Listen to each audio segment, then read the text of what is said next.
As of recording this video, it was last night where Sony had their PlayStation 5 showcase event where they showed us some games running on the PlayStation 5, as well as finally gave us our first look at the console itself. And no matter where you go to look on the internet, the opinion on the aesthetic of the PlayStation 5 is relatively consistent, with the general consensus being it looks like a Wi-Fi router crammed between a couple of envelopes. I mean, I don't really care how it looks, I guess it's got that futuristic aesthetic, and though it does look rather sleek, part of me thinks why can't it just be a boring cuboid? As mundane as cuboids are, they are quite easy to find space for. It's not too randomly shaped, so it shouldn't be too difficult to find space for, but that's not the topic of today's video. In this online event, they showed off some games as well, and so I thought I'd talk about all the bits and pieces that interested me. I'm not going to talk about everything because honestly, I think there's nothing more boring than listening to me ramble about bug snacks. I legitimately have no clue what on earth this game is trying to be. All I know is that it will fuel many nightmares. Why has his hand turned into a strawberry? But of course, this being Sony, there were some things that definitely piqued my interest, and I thought I'd make a video talking about them. Before we do get into talking about it, I do want to field the question to you guys. How long do you reckon it will be before Bethesda announce that they're going to port Skyrim to the PlayStation 5? If Fallout 76 has taught me anything, it's that Bethesda has no shame whatsoever, and it'll happen eventually. Anyway, let's get to talking about gaming. First thing of note is the Rockstar logo that showed up, followed by a trailer for Grand Theft Auto 5, which is coming to the PlayStation 5. No doubt it'll make loads of money, who can blame them for doing that? But I'll be honest, Grand Theft Auto 5 coming to the PlayStation 5 is the last thing I care about. I'm more curious to see if Red Dead Redemption 2 will come to the PlayStation 5. It's still relatively fresh, and a promise of a great performance and amazing visuals on the new generation of consoles. People would froth at the mouth for that. GTA still sells like mad, so it does make a lot of sense why they'd bring it to the next generation. But I'm honestly shocked that we didn't hear anything about Red Dead Redemption 2. Part of me still hopes to see a remaster or remake from Red Dead Redemption 1 from 2010, but I guess it's also one of the many things on a list of stuff that I can live without. Oh well, maybe one day. Moving on, we got a trailer for Hitman 3, which will be arriving in January of 2021. Apparently it's going to conclude the story that began with the 2016 reboot, but honestly for me, Hitman's never been a game that I've been too invested in the story. I've always just been like, let's just kill people. Of course, visually I'm certain there will be improvements, and I'm interested in seeing how Hitman can push the next generation of consoles. Though according to the PlayStation blog, it's coming to the current generation as well, so it probably won't be pushing the next generation too hard. Either way, Hitman's always a cracking time, and I do look forward to playing Hitman 3. I'm sure running on the PlayStation 5 at the very least, this game is going to look absolutely stunning, and I look forward to ruining those visuals in a mental bloodbath. There are technically no witnesses if everyone is dead.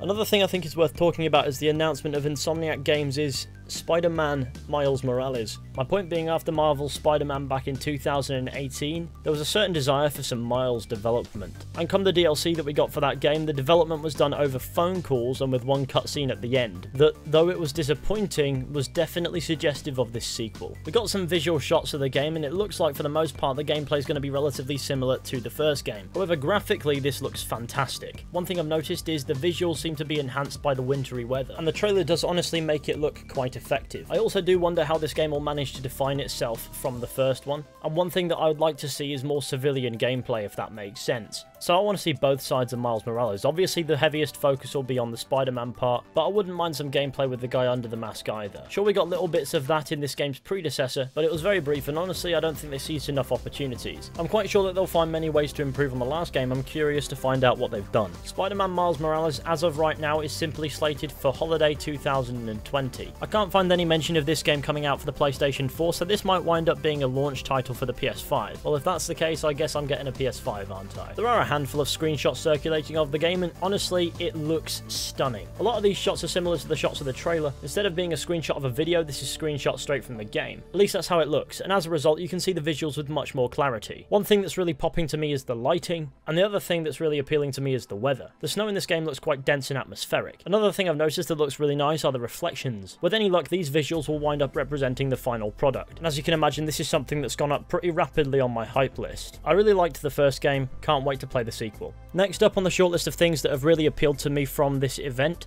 we have Horizon 2, Forbidden West. You know, I only recently finished my first playthrough of Horizon Zero Dawn. It was a fantastic narrative, and I found myself really invested in Aloy as a character. It's also a game where I seemingly found myself in impossible situations over and over again, and yet still somehow by some miracle coming out on top. It's one of the few games that's actually ever given me that giant slaying feeling. I know there's a DLC that I'm yet to play for Horizon Zero Dawn, so I'm sure I'll get to playing that very soon. But perhaps in a way, since Horizon Zero Dawn is so fresh in my mind, it makes me very excited indeed for this sequel. I want to learn more about Aloy's story and the lore of this universe, and I'm sure Horizon 2 Forbidden West, I'm not a fan of that title, I will be honest, will deliver on that. And I guess narratively, the game's going to continue what it set up at the very end of Horizon Zero Dawn. If you've played the game, you know what I mean. If you haven't, then you probably don't. Furthermore, on a visual front, this trailer looked fantastic. I know graphics isn't everything in a storytelling game. When talking about the next generation of consoles, it is a pretty big talking point. Suffice to say that Horizon 2 Forbidden West looks lovely and good. I can't find any information that would suggest this game is coming to the PlayStation 4, so I presume it's not, which would make it another reason to get the PlayStation 5. The game doesn't appear to have a release date as of right now, though I'd assume that it will probably be coming out in early 2021. And I'm more than happy to wait for a game that I know is going to be good. And finally,